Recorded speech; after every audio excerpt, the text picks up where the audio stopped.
Ini kemudian menarik untuk saya teliti lebih lanjut. Lalu kemudian rumusan masalah dalam disertasi ini adalah, yang pertama adalah bagaimana konsep nafkah di dalam hukum Islam dan di dalam hukum positif.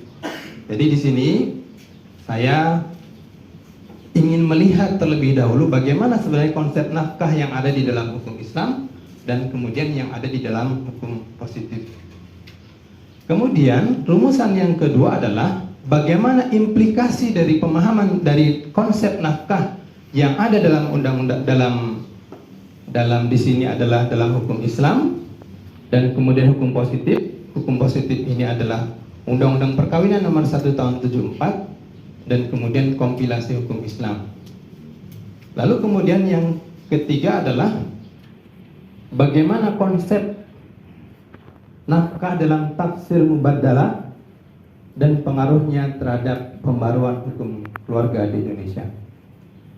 Metode penelitian yang saya gunakan ada dua. Jadi kami meneliti secara kepustakaan, jadi bahannya dari teks-teks ayat Al-Quran, kemudian undang-undang, kemudian juga artikel ilmiah dan lain sebagainya. Lalu kemudian metode yang kedua, kami juga melakukan studi lapangan atau field research, itu paling tidak di 4 pengadilan agama di Provinsi Lampung. Yang pertama adalah Pengadilan Agama Tanjung Karang, kemudian yang kedua adalah Pengadilan Agama Sukadana, kemudian yang ketiga Pengadilan Agama Tulang Bawang, dan yang terakhir adalah di Pengadilan Agama Tulang Bawang Barat. Kemudian setelah kami melakukan riset, maka ditemukan bahwa konsep nafkah yang ada di dalam hukum Islam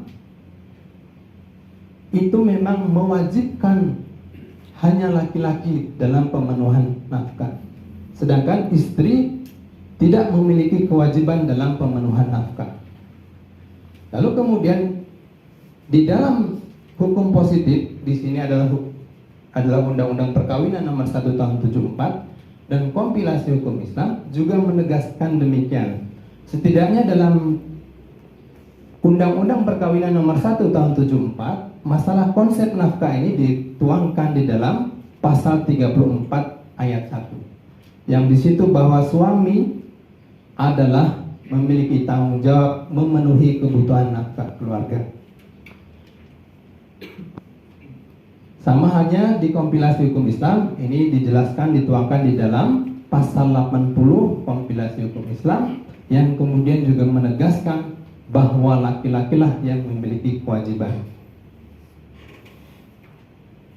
Lalu kemudian pemahaman nafkah yang ada di dalam hukum Islam dan hukum positif tadi yang mewajibkan pemenuhan nafkah bagi suami saja, lalu kemudian berimplikasi ternyata memiliki dampak atau implikasi terhadap ketahanan keluarga di dalam masyarakat.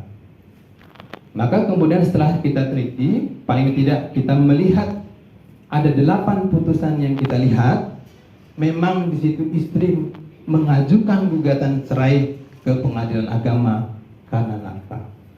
Paling tidak yang kita temukan adalah selama pandemi COVID itu kasus cerai gugat di Provinsi Lampung itu meningkat sekitar 34%. Yang itu adalah kemudian kita lebih spesifik lagi, yang karena faktor nafkah adalah sebanyak 41%. Jadi sisanya itu karena perselisihan atau KDRT, dan kemudian sisanya karena faktor yang lain. Maka kemudian solusi yang kita tawarkan, yang pertama masih di dalam pokok, yang kedua adalah optimalisasi. Di sini optimalisasi kursus calon pengantin dalam proses ini.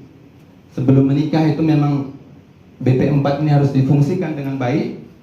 Lalu kemudian yang kedua adalah membangun relasi mubaddalah, membangun relasi kesalingan antara suami dengan istri. Itu paling tidak yang kita tawarkan di dalam disertasi ini.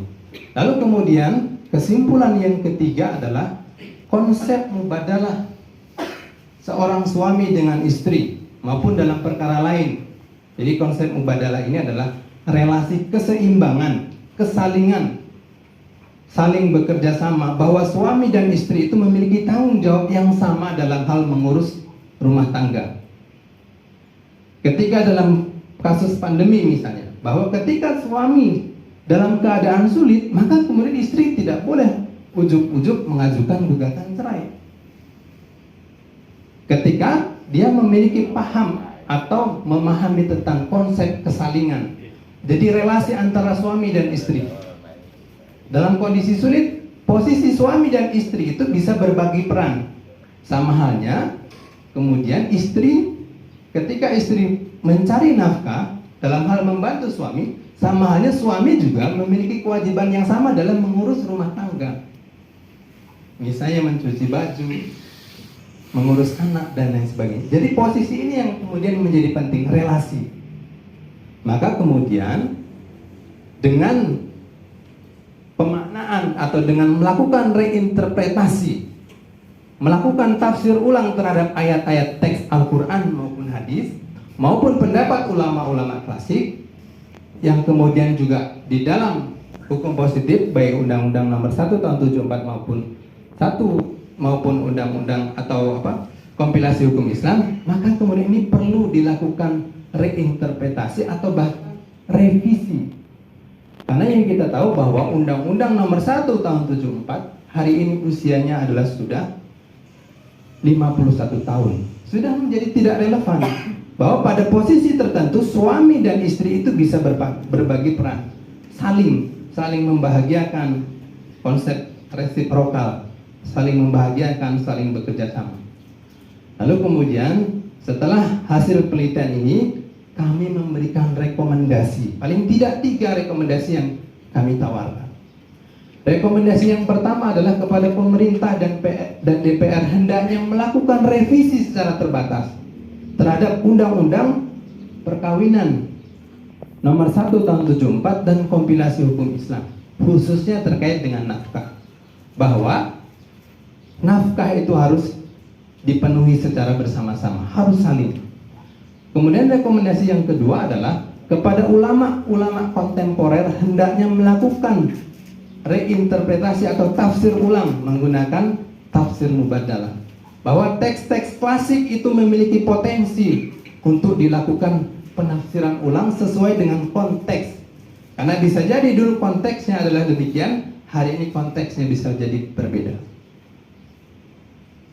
Lalu kemudian rekomendasi yang terakhir kepada keluarga di Indonesia hendaknya membangun relasi mubadalah di dalam hubungan keluarga, di dalam hubungan suami istri. Bahwa nafkah itu bisa dilengkapi atau bisa dicari secara bersama-sama, begitu juga merawat anak misalnya, itu juga harus dilakukan secara bersama-sama. Itu bapak-bapak tim penguji yang bisa saya sampaikan ringkasan dari disertasi saya. Selanjutnya kami serahkan kembali kepada Bapak Ketua Sidang.